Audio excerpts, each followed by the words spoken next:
Hello, meus queridos, bem-vindos. Na nossa última aula, nós começamos a conversar, sobre a execução no processo do trabalho e, a partir desta videoaula, nós vamos continuar conversando sobre como funciona a execução no processo do trabalho, ok?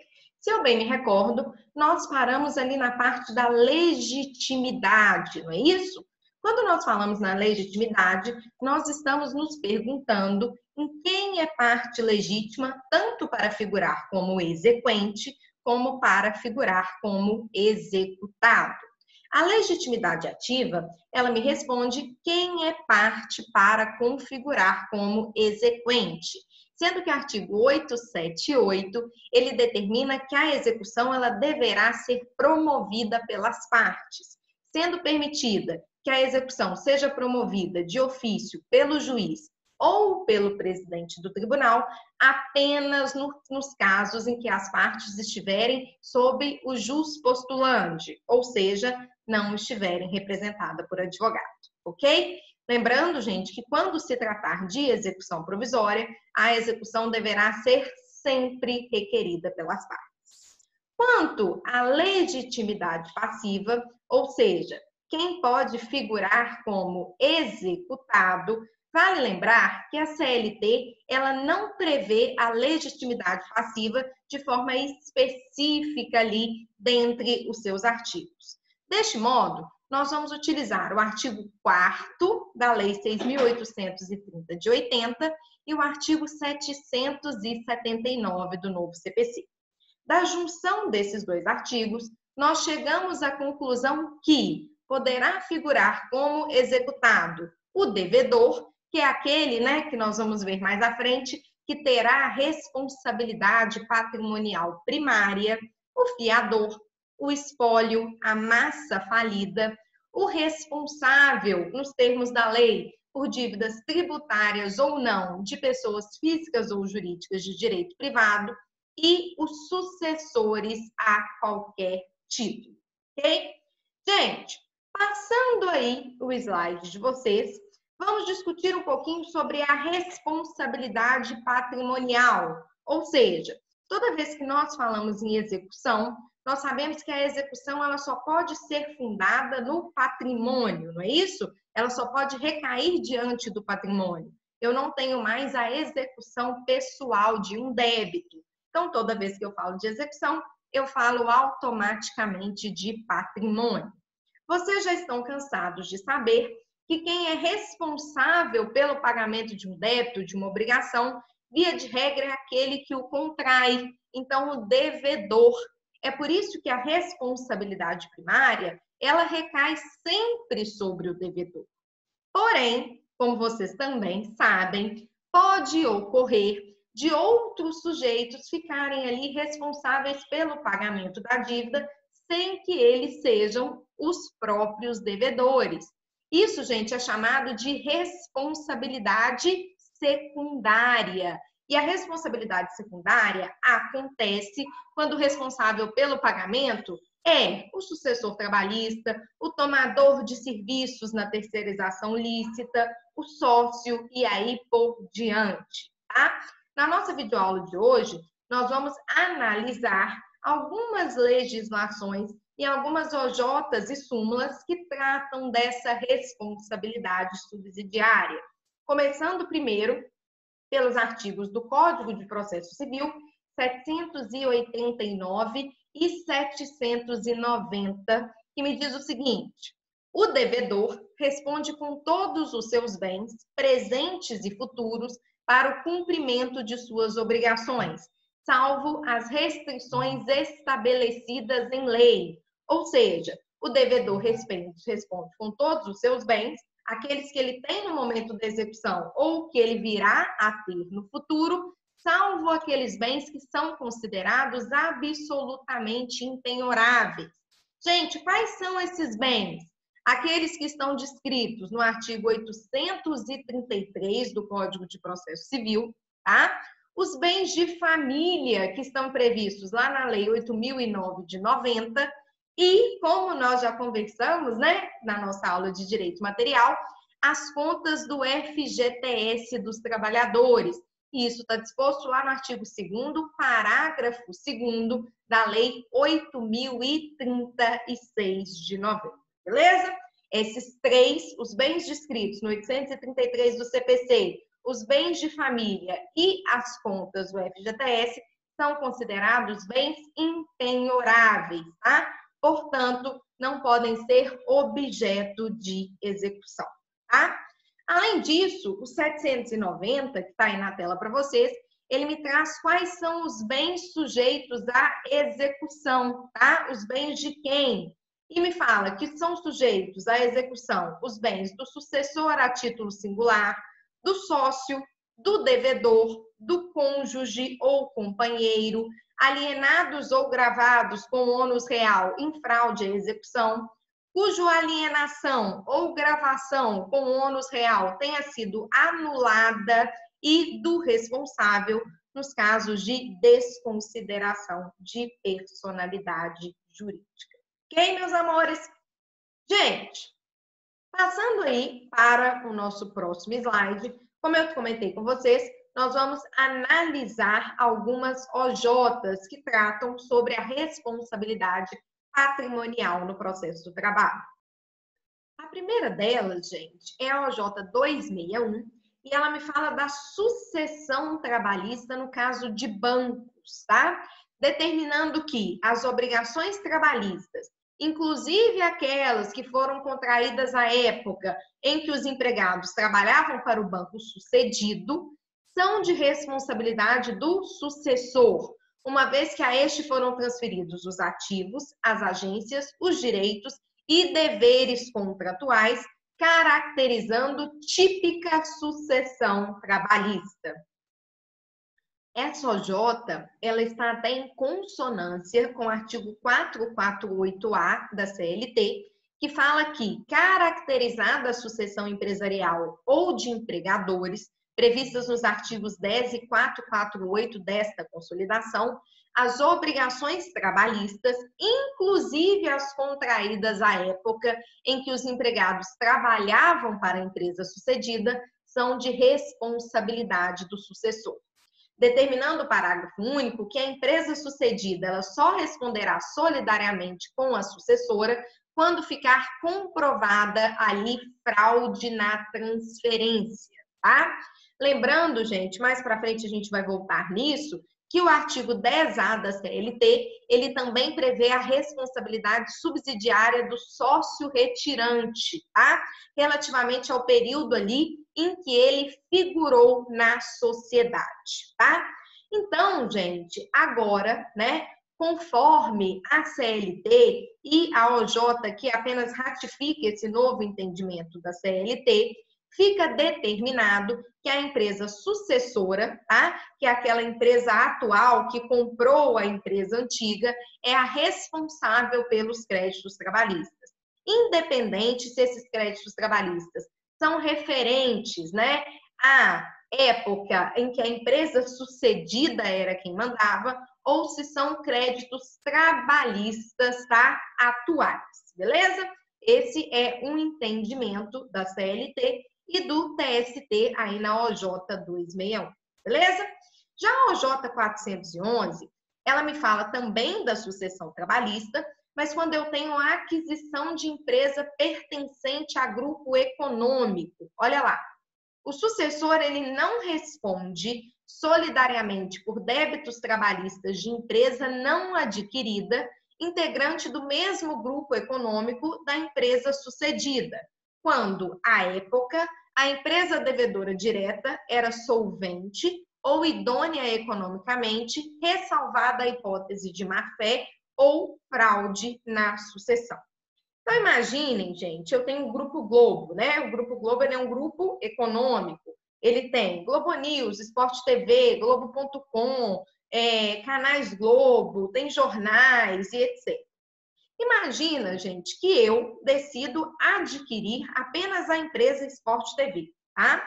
Então, eu adquiro apenas uma empresa pertencente ali daquele grupo econômico. Posteriormente, gente, eu não sou responsável pelos débitos da Globo.com, pelos débitos da Globo News, porque são empresas pertencentes ao mesmo grupo econômico da Sport TV, mas que eu não adquiri, beleza? Ainda, gente, tratando da responsabilidade, a OJ 225, ela fala do contrato de concessão de serviço público. Vamos ler aqui comigo. Celebrado o contrato de concessão de serviço público em que uma empresa, primeira concessionária, outorga a outra, a segunda concessionária, no todo ou em parte, mediante arrendamento ou qualquer outra forma contratual, a título transitório, bens de sua propriedade. Inciso 1º. Em caso de rescisão do contrato de trabalho, após a entrada em vigor da concessão, a segunda concessionária, na condição de sucessora, responde pelos direitos decorrentes do contrato de trabalho, sem prejuízo da responsabilidade subsidiária da primeira concessionária pelos débitos trabalhistas contraídos até a concessão. E o inciso 2, no tocante ao contrato de trabalho extinto, antes da vigência da concessão, a responsabilidade pelos direitos dos trabalhadores será exclusivamente da antecessora. Gente, vocês devem ter percebido aqui a questão da sucessão empresarial, né? Está me levando lá ao artigo 10 da CLT, que quando eu tenho a sucessão empresarial, os contratos de trabalho, eles devem se manter inalterados. Então, a responsabilidade patrimonial passa a ser da sucessora, ok? Só haverá que se falar em responsabilidade solidária em relação à sucedida, nos termos do 448A, se for comprovada alguma má-fé, tá? Essas duas OJs aqui, gente, também tratam de responsabilidade. A OJ 92, ela trata da responsabilidade em relação a desmembramento de municípios, tá? Quando eu tenho um município só, que ele se desmembra e acaba formando 2 novos municípios. A OJ 92, ela determina que em caso de criação de um novo município por desmembramento, cada uma das novas entidades responsabiliza-se pelos direitos trabalhistas do empregado no período em que figuraram como real empregador. Aqui, gente, é uma baita confusão, né? Imagina que eu tenho o município de Betim e o município de Betim, ele acaba se desmembrando em 2 municípios, tá? Acaba se desmembrando em Betim do Alto e Betim de Baixo. Gente, os direitos trabalhistas daqueles empregados, né, que trabalhavam no município de Betim, para a prefeitura de Betim e eram seletistas, fica-se a dúvida. Quem vai figurar ali como legítimo passivo? De acordo com a J92, tem que se verificar quem era o real empregador e ele vai figurar como legítimo passivo, tá? Gente, depois vocês dão uma olhadinha na OJ 185, beleza? A OJ 191, ela despenca em prova. A OJ 191, ela fala da responsabilidade do dono da obra, deixando claro que quando houver um contrato de empreitada, de construção civil, entre dono da obra, pessoa física e o empreiteiro, o dono da obra ele não terá qualquer tipo de responsabilidade, seja solidária, seja subsidiária, nas obrigações trabalhistas contraídas ali pelo empreiteiro. Porém, gente, se o dono da obra for uma empresa ou uma construtora incorporadora, aí sim ele terá essa responsabilidade, tá? Aqui funciona da seguinte forma. Eu quero construir uma casa, por exemplo, eu, Carolina, pessoa física, ou então meu escritório de advocacia, e ao invés de contratar um mestre de obra, pedreiro, encanador, eu decido contratar uma empresa de construção civil para fechar um contrato de empreitada, para eles me entregarem a obra pronta por um valor X, tá? Isso é uma terceirização, viu, gente? Eu tenho um contrato de prestação de serviços, né, de um contrato de empreitada, na verdade, com essa empresa de construção civil, um contrato cível, e a empresa de construção civil vai ter contratos de trabalho com diversos trabalhadores que vão prestar serviço no meu terreno, que vão construir a obra para mim. Caso, gente, essa empreiteira ela não pague os trabalhadores, eu não tenho responsabilidade. Eu não sou parte legítima para figurar ali no polo passivo, porque eu sou dono da obra, pessoa física. A não ser que eu seja uma empresa construtora ou incorporadora. Saindo aqui, gente, do dono da obra, né? Mas aproveitando que a gente está falando de terceirização e falando da terceirização de uma forma mais geral, tá? Via de regra, a empresa contratante, que é a tomadora de serviços, ela é subsidiariamente responsável pelas obrigações trabalhistas referentes ali ao período em que ocorrer a prestação de serviços, como prevê aí a súmula 331, itens 4 e 6 do TST, tá? Essa empresa contratante, ela também é subsidiariamente responsável pelo recolhimento das contribuições previdenciárias, tá? Até mesmo, gente, o STF, ele fixou uma tese de repercussão geral que determina que o inadimplemento dos encargos trabalhistas dos empregados do contratado não transfere automaticamente ao poder público contratante a responsabilidade pelo seu pagamento, seja em caráter solidário ou em caráter subsidiário, tá? Para que o poder público seja responsável pelos encargos trabalhistas, né, dos empregados contratados que prestam serviço a ela, aí eu tenho que comprovar uma culpabilidade do poder público. A culpa em vigilando, né, que ela não fiscalizou ali que se o tomador de serviços estava ou não, né, repassando a verba, pagando, na verdade, os empregados, ou então a culpa em elegendo, que ao escolher na licitação aquela tomadora de serviços, ela não elegeu direito, não tomou os cuidados necessários, ok? Gente, ainda falando, né, da responsabilidade, vamos falar um pouquinho da responsabilidade dos sócios, tá? Gente, a responsabilidade dos sócios, ela foi um pouquinho alterada, né, pelo artigo 10A, como eu comentei com vocês, tá? O artigo 10A na CLT, ele prevê a responsabilidade subsidiária ali do sócio retirante, daquele sócio que sai da sociedade, mas apenas em relação ao período que ele figurou na sociedade, ok? No entanto, gente, essa responsabilidade, ela somente será aplicada às ações ajuizadas até 2 anos depois de averbada a modificação do contrato. 2 anos, né, após a saída desse sócio ali da sociedade, ok? Tendo em vista, né, que o artigo 10A ele trata de uma responsabilidade subsidiária, nós percebemos nos incisos do artigo 10A da CLT que o artigo acabou elencando uma ordem de preferência, tá? Que deverá ser seguida para se buscar o adimplemento da obrigação.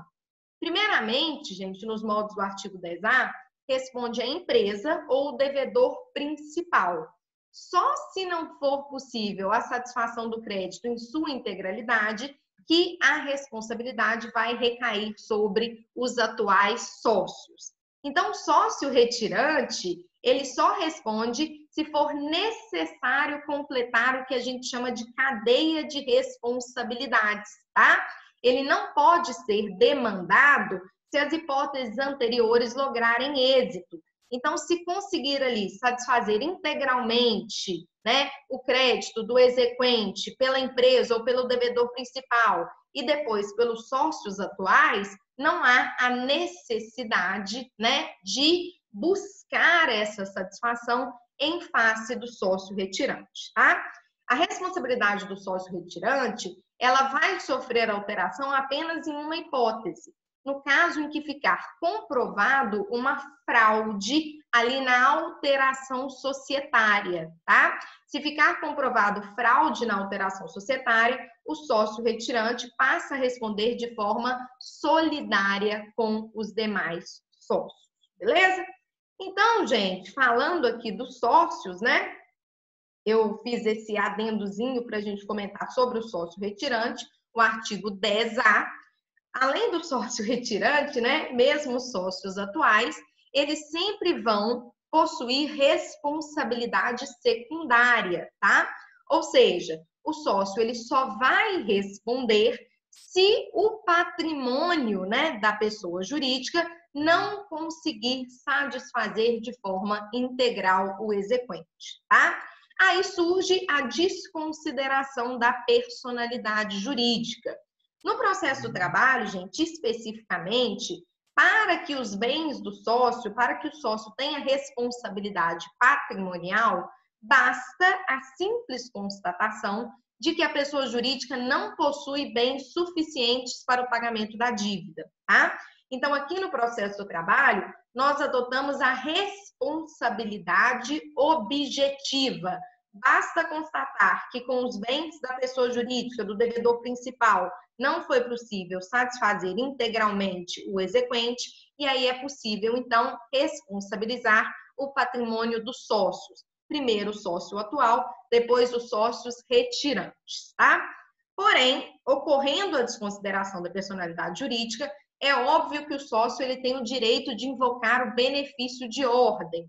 Então, se ele conseguir comprovar que há bens da sociedade que não foram, responsabilizados, que não foram penhorados para a satisfação integral do exequente, ele pode requisitar que primeiro sejam conscritos os bens da sociedade, devendo ali nomear a penhora os bens da sociedade que estejam livres e desembargados, ok?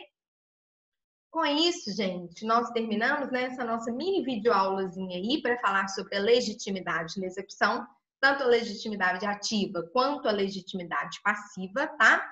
Lembrando que essa questão da legitimidade passiva costuma cair bastante na segunda fase da OAB, beleza? No próximo bloco, nós vamos conversar sobre o procedimento da execução de quantia certa contra devedor solvente, tá? Te espero lá, até daqui a pouquinho. Muito obrigada. Até mais.